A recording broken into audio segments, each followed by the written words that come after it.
Okey, selesai dah tadi pergi beli barang. Okey, apa yang mau beli hari ni? Dekat Kaison tadi? Ini Kinder Bueno. Bueno. Lagi? Ini. Tak Allah. tahu tak macam mana. Ni masuk dalam ni. Oh. Benda tu lagi besar kepada kepala Wah. Entahlah, tak. Lepas tu?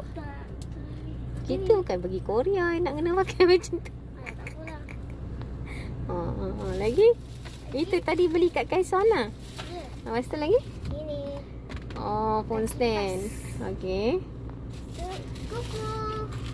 Kuku ini yang paling aku tak tahan ni. Beli kuku pula. Okey, habis. And last one.